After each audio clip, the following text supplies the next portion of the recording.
Well, hello everyone. I'm very glad and very honored to be there as a keynote presenter to give you an hint about our recent research. And it's a real pleasure to be here, and I would like to thank the organization and especially Greg for hosting the Terroir conference here. I think it's very important we all come here in Oregon and discover the viticulture. And when I was there in early February, something that struck me is the collective way of thinking viticulture in this area, and I think it has a lot to do with building a terroir for this region. And I'd like also to congratulate Kevin for the talk, because it's the first time I had such a clear explanation of geology. I don't know if you share this impression with me, but So now we're going to talk again of a little bit of climate. And I will start with a topic that is often used when you introduce a talk, talking about climate relationship and another subject. It's climate change. And climate change in wine is definitely a hot topic. It's been addressed, I think, by some colleagues such as Richard Marx in the late 80s. And then publications start to pop up in international literature since the early 21st century, with a very good paper of Hans doing a global analysis of climate change and viticulture, but a lot of other paper came in, and also paper in more general journal, well-known journals such as Nature, Climate Change, Global Change Biology, and PNAS, and so on. Which means that, and we saw that in a conference in Bordeaux in April, which was focused on climate change and viticulture. In fact, it's not only a subject on which wine specialists focus, it's also a good example of how climate change can affect agriculture and social structure worldwide. So we got a lot of papers, a lot of conference proceedings, and so on. So it's difficult to dig into this, but I will summarize the effect that we see in many of those papers. We all know that temperature is rising and will go on rising, and it affects the grapevine cycle. Grapevine goes, all the cycle, the phenologic stages goes in advance during the season. If solar radiation stay even, temperature and wind doesn't change that much, then with increasing temperature, of course, you will have more grapevine transpiration, and then it can induce water deficits. It has also an effect on temperature rising in pest cycles. The insect will reproduce and develop more quickly, so you will get more cycle during the year. And for fungal disease, mostly mildews, which are the major disease worldwide, it's somehow difficult. I'll talk just afterwards, mostly because of humidity, which change is different according to the regions. And we are expecting more extreme events, especially intense rainfall. So that means that's a challenge for slope viticulture, as you will get more erosion. We are getting more erosion, but also we've run off less water in the soil on slope vineyards. The subject of hail, where I come from in Burgundy, is talked a lot by grape growers, but we really don't know if it's going to increase or stay even or even decrease. We got two interesting studies, one in Colorado saying with a warming temperature in the higher level in the clouds, the melting altitude for ice nucleus is changing, is getting higher, so you get less hail. But another study in Australia tells us the contrary, so it's very difficult. There is no consensus concerning hail. Heat waves for sure are expected to increase and have been increasing worldwide, so this means more thermal stress and water stress for viticulture.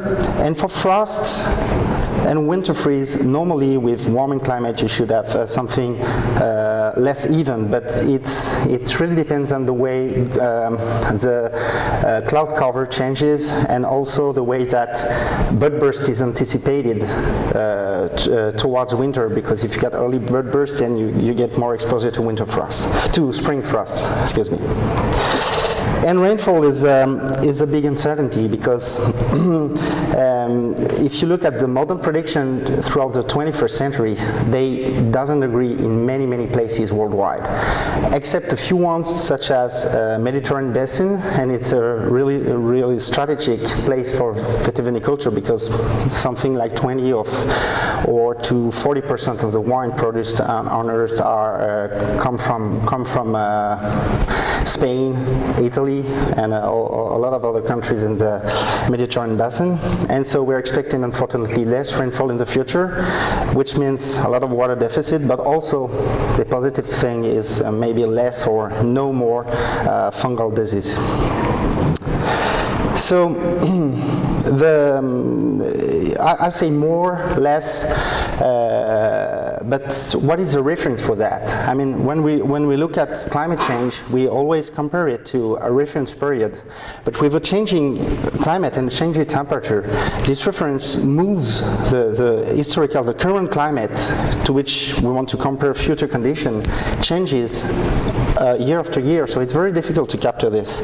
And usually the reference is something between during the second half of the 20th century. So you can see 1971 to 2000. It can be also 1961 to 1990. So basically our reference of climate is the second half of the 20th century. But now we're in the 21st century. So perhaps this reference period are very important, because you need a baseline, and there are a lot of, this is I'm sorry for colleagues that have been working in other regions. It's not an exhaustive list. It's studies that have been depicted climate condition in wine growing regions. And this period is very important. I'm not saying that it's not important to compare future conditions, but yet it's the 90s, so it's in the 80s, 90s, so we're on the 20th century.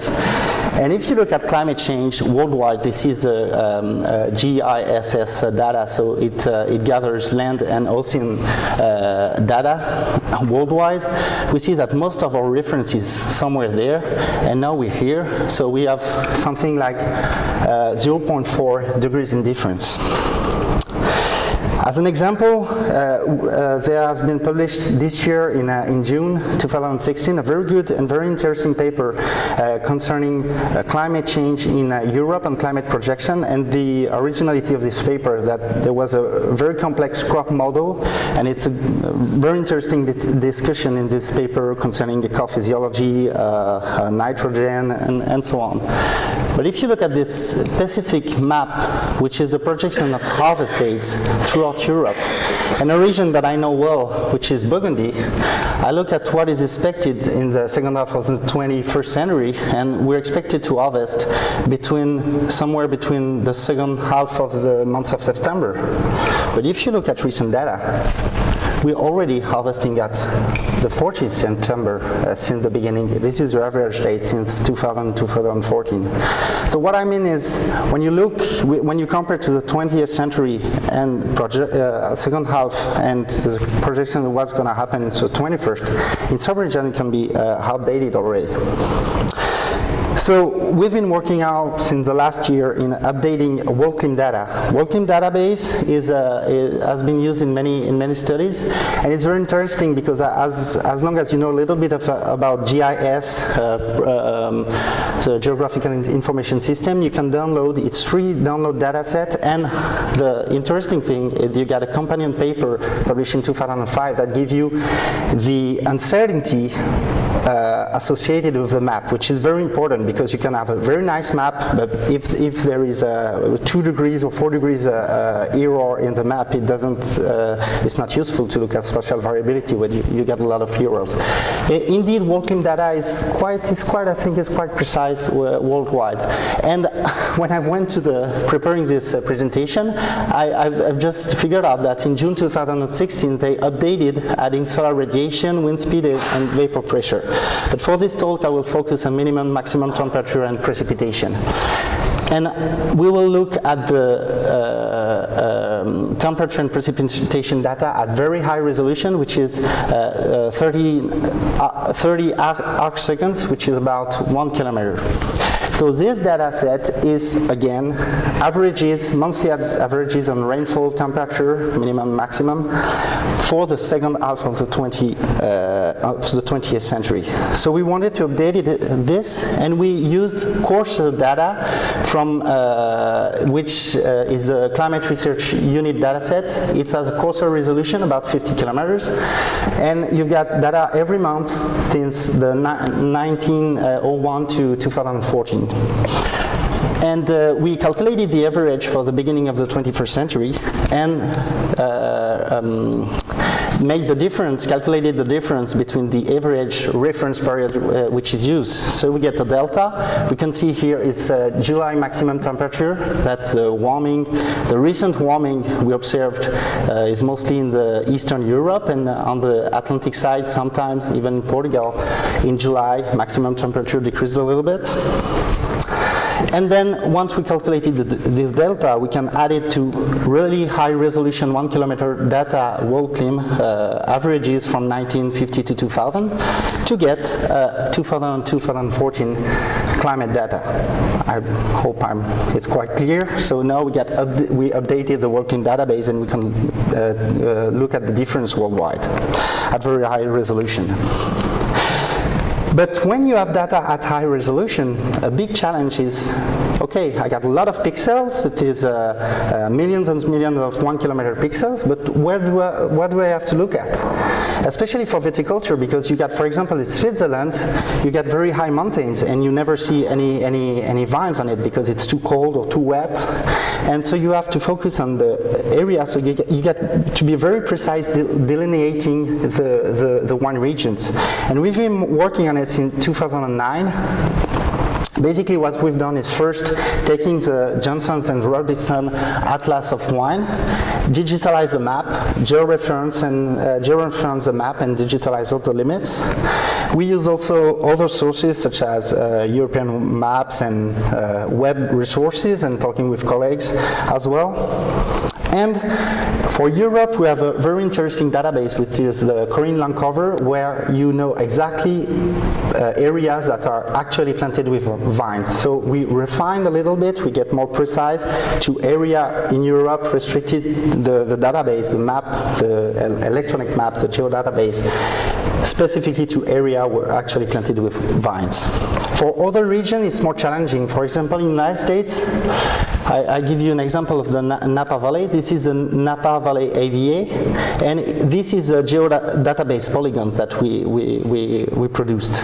So we try to do something like in between, like exactly area planted with vines, and we try to remove, but also areas that might be eligible to a grapevine plantation. And we removed, of course, cities, because you can have a urban heat island effect.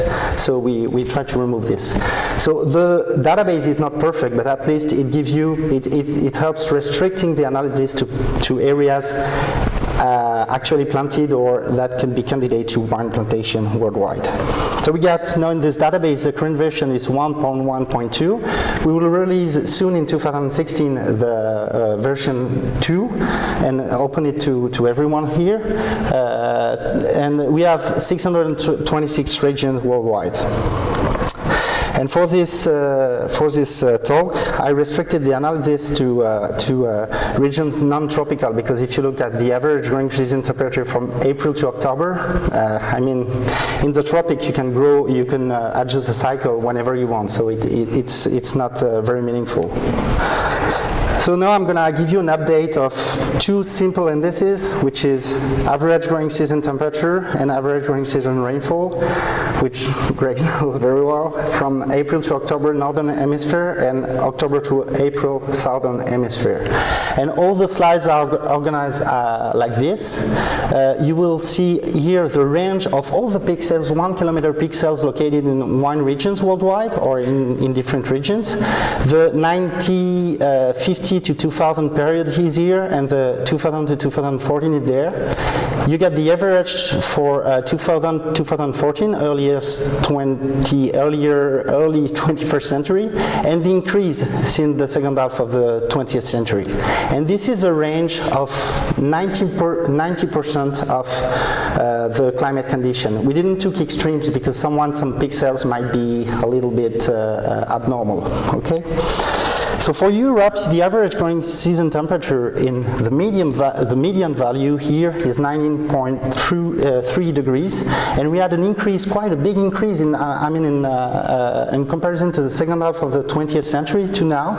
We had +1 degree and a wide range of temperature. But now we are in Greg's classification, we are in intermediate to hot climate condition, when it used to be 50 years ago cool to intermediate or hot.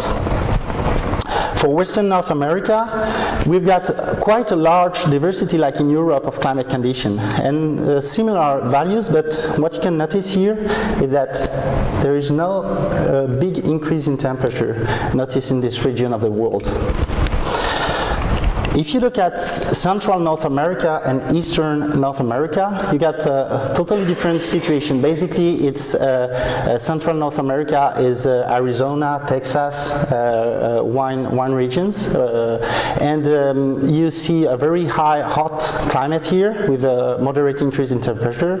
And if you look in the Virginia and Finger Lakes, New York State's vineyards here, you got intermediate to cool climate conditions with 17.1 median average growing season temperature, with also a slight increase in temperature lately.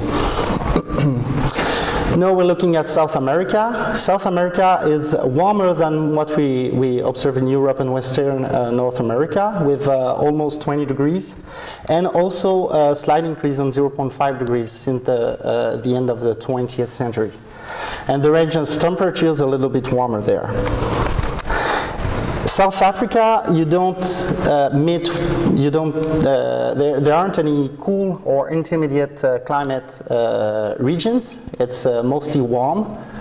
And in South Africa, like in Europe, climate change, recent warming was considerable during the growing season.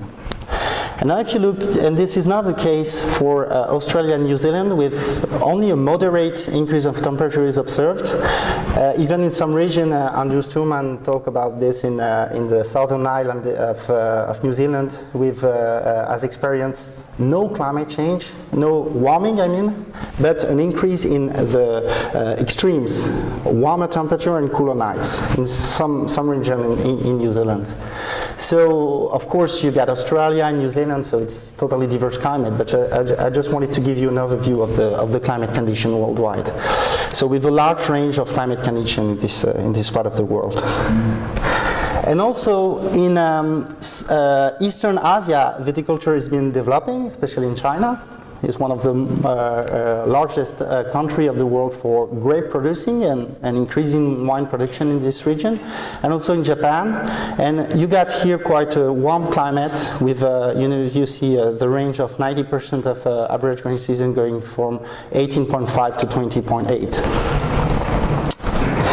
And if you look, you take the whole world, all of those pixels, 1 kilometer pixels, and you look at the climate condition, of course you find all the conditions that I depicted before, and you see that it's very similar to what we can find in Europe and Western North America.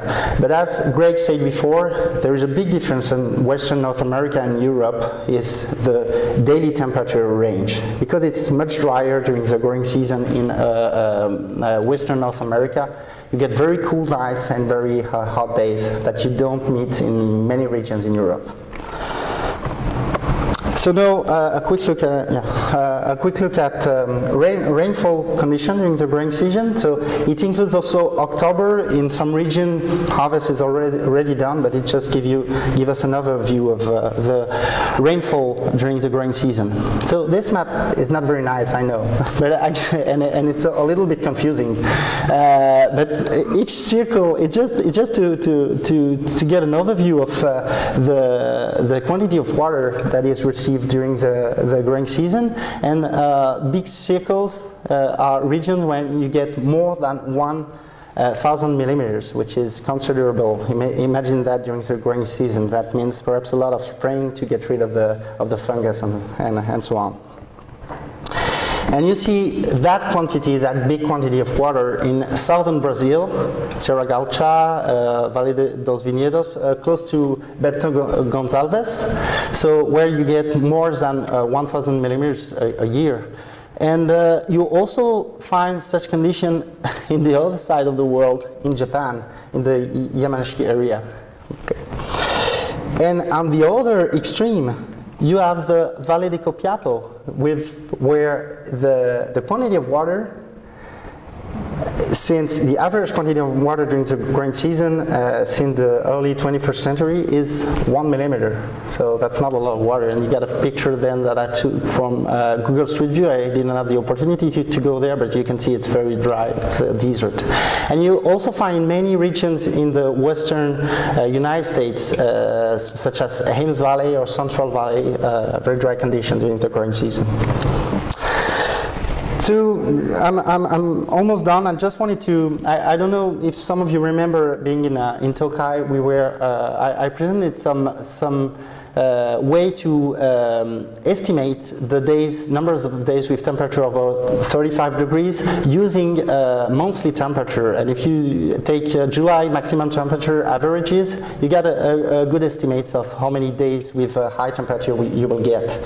And so in some regions, just like the Fresno region, the Valdepeñas in Spain, you got a very high number of water stress days. And we can see the difference from 1950 2000 to 2000 to 2013.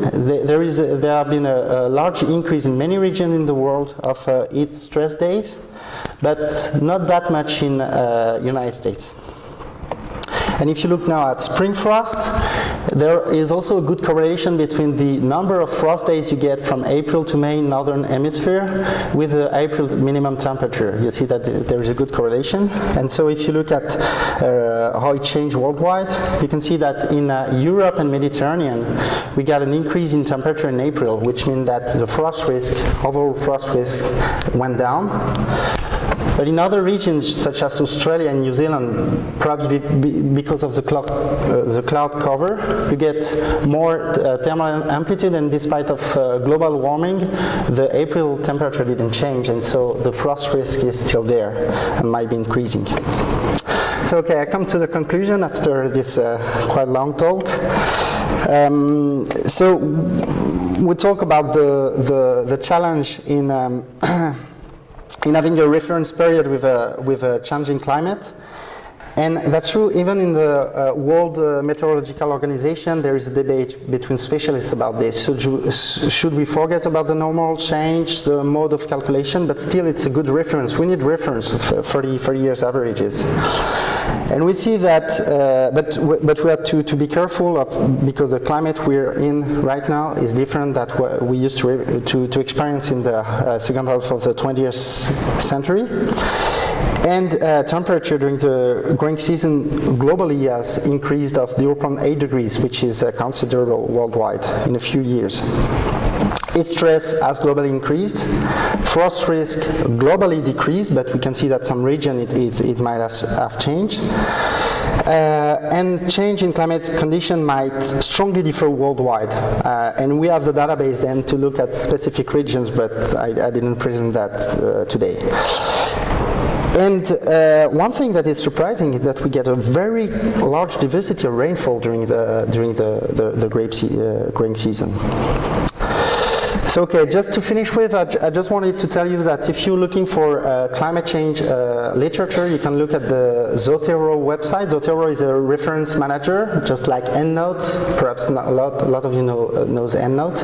It's an open access manager, and there is a website where the OIV is collecting all the literature reference about climate change and viticulture, and you can pick a look there, sign in, and just browse the different articles. And I'll thank you for your attention.